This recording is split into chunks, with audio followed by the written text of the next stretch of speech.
And welcome back, everyone, to Crit and Crit. I am Axion, And I'm Scint.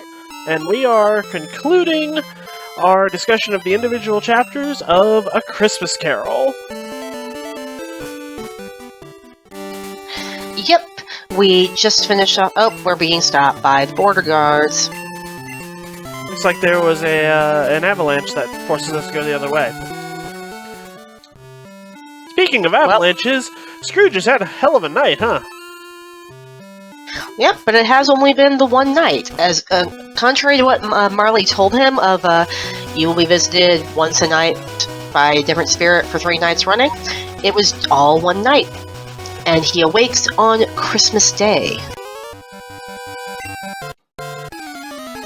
The first thing he notes is, well, it's his own bedpost, he's back in bed, and his curtains have not been torn down, rings at all, and taken to a dingy little pawn shop at the first opportunist to find his dead body.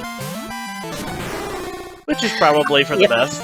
Yep, they are here, I am here, the shadows of things that would have been maybe dispelled. They will be, I know they will. So, yeah, Scrooge is losing his mind. I don't know what to do. I'm light as a feather, I am happy as an angel, I am as merry as a schoolboy, I am giddy as a drunken man. A Merry Christmas to everybody! So, I'm gonna admit that, if I had woken up from 3, maybe 4 straight nightmares in one night, my first reaction will probably not be, oh thank God, Merry Christmas to everybody. Granted, I'm not Scrooge. I was about to say, there's a bit of a difference in the sense that Scrooge's nightmares were all about you're a cruel and mean person and you are oblivious of the most generosity-inspired time of the year. Maybe you should work on that. I mean, I think most people, if they had recurring nightmares about Christmas, would probably not suddenly develop a massive affinity for Christmas. I would think an aversion would be more likely. I mean, that's also true. If I had a dream about Santa chasing me and saying, you're on the naughty list, I would probably not burst into tears of joy the next time I saw an inflatable tacky Santa across the street. I would probably scream at it. There's an image. Ho, ho, ho. But hey, it works, because Scrooge did learn an important lesson.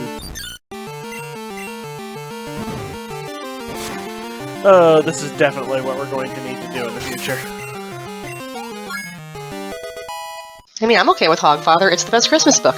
It is definitely up there. So, Scrooge is woken up and essentially has a new lease on life. What does he decide to do with it? Be very happy at the saucepan of gruel still on the fireplace. Because, habits. Or just making sure that you haven't hallucinated everything. Take your pick. That's fair. Really, for a man who had been out of practice for so many years, it was a splendid laugh, a most illustrious laugh. The father of a long, long line of brilliant laughs.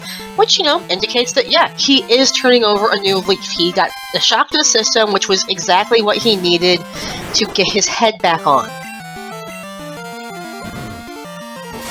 But he doesn't know what day it is until he runs outside and asks a random passerby, "What's today, my fine fellow? Today?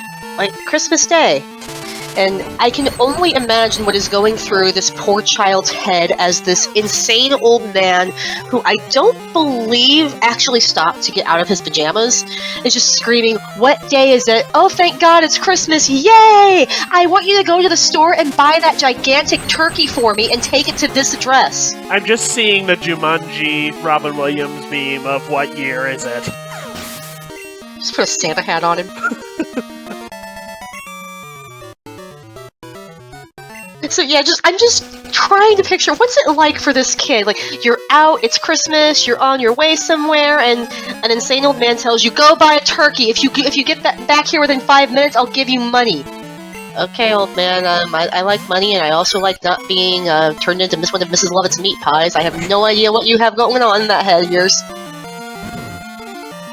I mean, he makes good on it. He pays him. Yep. The trial tells me that the kid didn't realize it was Scrooge. That's the other thing is did he recognize him? Because the beginning of the story makes it quite clear that everybody in the general vicinity knows who Scrooge is and knows to avoid him. And yet, so I think they mostly see Scrooge dressed for work. Exactly. I don't think, like, most businessmen today, most people of industry, we recognize from, like, social media and the news and stuff, we'd see them all made up and dressed up. If they happen to run through the street, hair still under a nightcap, bags under their eyes, no makeup, just woke up, hashtag, no filters, you probably would not immediately go, oh, hey, that's Jeff Bezos, or something like that. You'd probably just go like, oh, hey, that's a crazy old man, are you okay? I mean, if it was Elon Musk, it would look exactly the same as normal.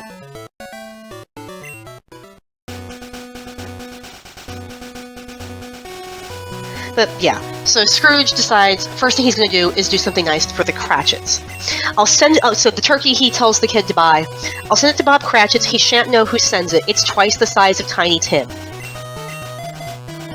So, anonymously sending a feast to his impoverished clerk. Probably plans to do more for him, but at the first thing I'm sending him food. Yep, one thing at a time. Yep. He actually pays for a cab to have this delivered. So, I mean, Scrooge has been outside for like 10 minutes and he's already spent more money on someone other than himself than he probably has since he was in love with Belle. If he ever spent that much then. Right. So he finally goes back inside and tries to get himself together, and Dickens does note that he does cut himself repeatedly. Shaving was not an easy task, for his hand continued to shake very much, and shaving requires attention even when you don't dance while you are at it. But if he had cut the end of his nose off, he would have put a piece of sticking plaster over it and been quite satisfied. That's just a fun little detail of, yeah, Scrooge probably nicked himself a fair bit, and then was like, okay, yay, I'm ready to go party. He dresses up, and he goes over to... Well, actually, he doesn't even make it that far before he runs into one of the charity workers who'd come into his office the day before. Yep. And, of course, they recognize him and are expecting the worst. Yep, and we don't actually get to hear how generous Scrooge is being, because Scrooge just whispers to the man. My dear Mr. Scrooge, are you serious? Not a farthing less. A great many back payments are included in it, I assure you. So Scrooge is trying to make up for lost time with this. It doesn't seem like you're doing very well here. This Slowpoke is getting the worst luck with the paralysis on Body Slam. I mean, I think he's having the best luck. Not for me. I said he is, not you. Listen to pronouns, my dude. Anyway, so he makes a... I don't remember, does he give him the money at that time, or does he tell him, I'm going to give you this money? It doesn't actually say. It just says, Mr. Scrooge, yes, that is my name, and I fear it may not be pleasant to you. Allow me to ask your pardon, and will you have the goodness? Here Scrooge whispered in his ear. And so it could just be like, I will send these payments to you, but, yeah. So will you come and see me? I will, and it was clear he meant to do it. Thank you, I much obliged you, I thank you 50 times, bless you. So probably come to my office tomorrow, and I will make sure you get the payment. Right. He might not have had that kind of... Well, he obviously wouldn't have that kind of cash on hand, and he may not have had, like, the proper paperwork for such a large transfer of money on hand from just leaving his house. It would all be in his office. Probably. But anyway, after this, he does finally make his way to Freddy's house.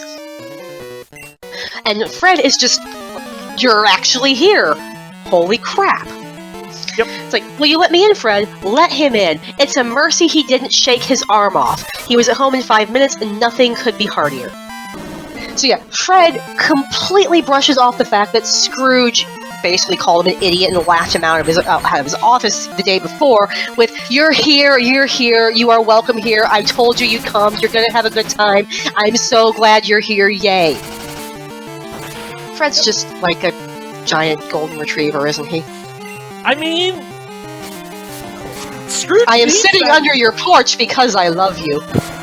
But Scrooge needs somebody like that in his life, and Fred has tried to be that person the entire time. And honestly, it's good for him. Let the man be happy.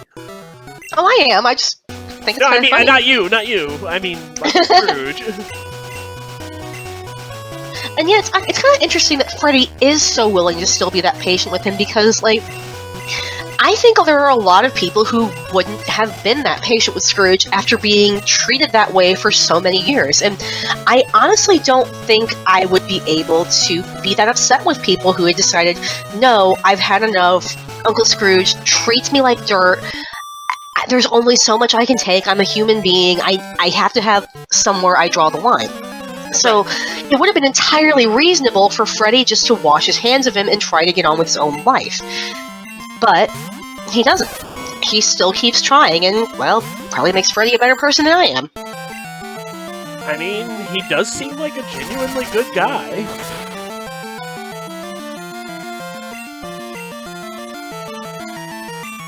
Yep, and everybody from the Dream Show, from the Ghost of Christmas Present shows up as well.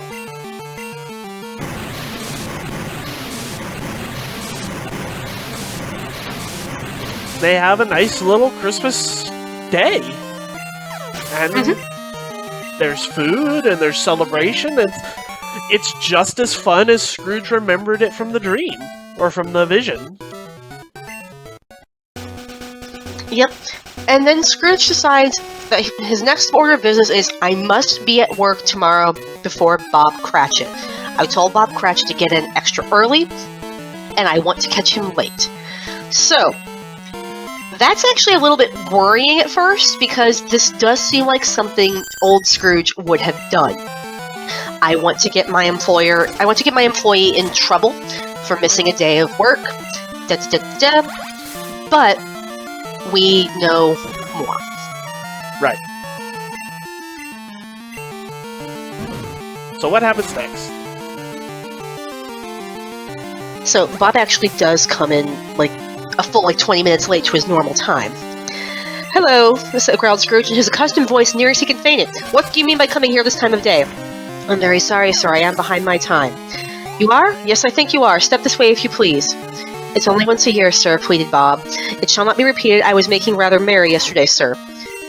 I'll tell you what, my friend. I am not going to stand this sort of thing any longer, and therefore I am about to raise your salary.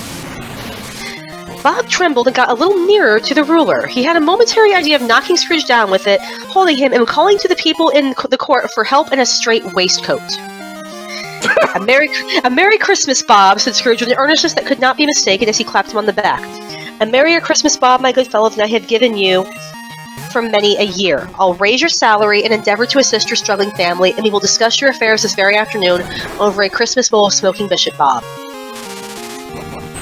So, yeah, that's honestly the first, I think that we've gotten out of how long Bob has worked for Scrooge, which I think says quite a lot about how little Scrooge actually knew about his situation, considering how long Bob has been possibly his only employee. And you gotta wonder what's going through Cratchit's head when he says that. Probably something along the line, well, first off, the obvious, have you gone mad? Do I need to call for a doctor? Do we need to have a talk with the men in nice white coats, sir? And then Are you bedlam bound? And then after that, either I've never told you about my family, how do you know about my family? Or it's been years since I've told you about my family, how do you remember and why do you care? Do you really want to question my generosity, sir? And then Bob just sits there for a long minute and is just like, well, yes, but actually no. Then we don't actually get that reaction. We cut straight to Scrooge is better than his word. He did it all and infinitely more. And to Tiny Tim, who did not die, he was a second father. He became as good a friend, as good a master, and as good a man as the good old city knew, or any other good old city, or town, or borough in the good old world. Some people laughed to see the alteration in him, but he let them laugh and little heeded them, for he was wise enough to know that nothing ever happened on the globe for good, at which some people did not have their fill at laughter in the outset, and knowing that such as these would be blind anyway, he thought it quite as well they should wrinkle up their eyes and grins as have the malady in less attractive forms.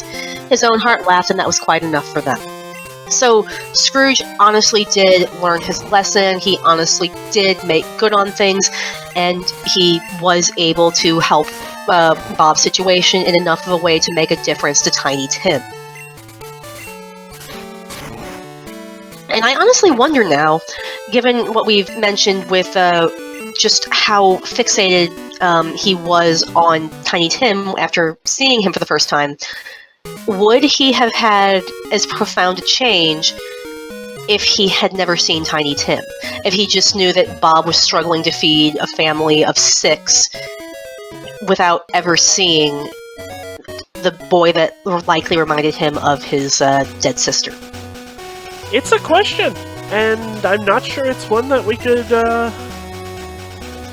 could answer really definitely outside of just our own interpretations. See, I honestly wonder, because, like, something that we have focused on is just how conflict and strife is meaningless without personal connection for many people. Like, as we mentioned, Scrooge is kind of the epitome of, I don't know how to explain to you that you should care about other people, because until he is directly confronted with the reality of the struggles that some are going through, there's no relevance to him. He doesn't care. His whole thing about, well, is there any hope for the poor? Well, they have prisons and workhouses, don't they? Why don't they just die already and take care of the surplus population? It's not until he's directly faced with, no, look, here's a child here who, in some ways, very much reminds you of your dead sister, which we can read between the lines there, and you can't do anything about this from right here. You will have to change your ways and do quite a lot in that regard if you want to make a difference here. But use your own words against you. Tiny Tim is ill. Tiny Tim is not contributing to society. With your own logic, shouldn't he just die already and get rid of the surplus population? And it doesn't really hit home for Scrooge until then, but he is so worried about this kid that he does change his ways. Yep. And becomes a genuinely better person, and, well, as a better person, he makes things better for the rest of the world. Yep, Dickens does not really go into specifics on what exactly Scrooge does after this, other than he raises Bob's salary, he discusses the situation, so I think Bob at this point is really more of a partner than an employee. Which a lot of adaptations do specifically say, I will make you a partner in the firm. Because, I mean, might as well, you've worked here for years and you know the business as well, almost as well as I do, because you're literally my only employee. Mm-hmm. So, I mean, it makes sense. It wouldn't surprise me if he hired somebody else, which would, A, give somebody else a decent job, and B, take some workload off of poor Bob's shoulders. But maybe he'll properly heat the place. Yeah, maybe. He also, clearly cares for the Cratchit family, particularly Tiny Tim. They get to be very good friends. And so, just in small ways, he makes a difference there. But we can possibly read between the lines and see that he's going to be more generous with charity, as we see from him tracking down the charity worker and making a huge donation to make up for the years in which he hasn't. But it's probable he's going to keep doing that in the future. He might do better at giving alms to people who need it. He might just be an actual kind person to people for once. And sometimes that makes a world of difference. Just like not being snarled at when the old man crosses by on the street is kind of a big deal sometimes. Don't scare the dogs. Yeah. But yeah, Dickens kind of leaves it mostly to read between the lines for how specifically Scrooge changes. Just that he does, that the spirits did their jobs, never had to come back to bother him again. He had no further intercourse with spirits, but lived upon the total abstinence principle ever afterwards, and it was always said of him that he knew how to keep Christmas well if any man alive possessed the knowledge. May that be truly said of us and all of us, and so as Tiny Tim observed, God bless us every one. and that's really all Dickens has to say on what happens to Scrooge. He learned a lesson, and things got better. I don't know if that means Scrooge's health improved over the year, but it wouldn't surprise me because, if nothing else, he actually had people who gave half a crap about him now to look after him and make sure that he wouldn't, just die. Yep. So this town seems to be not in the usual. Where is this? It's called South Island, and that's literally all I know about it. So yeah, there is some change to the story.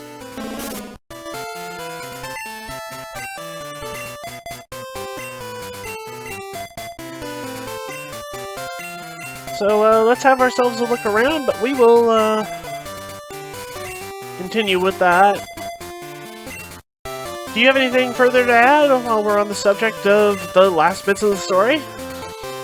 Apparently the moral of A Christmas Story is, if you worry about how people are behaving to their fellow man, gaslight them and make them think they're in a horror movie. It works every time. I mean... no, but also yes. This has been Crit and Crit. I'm Scint. And I'm Axion, and we will see you next time. For more great life advice.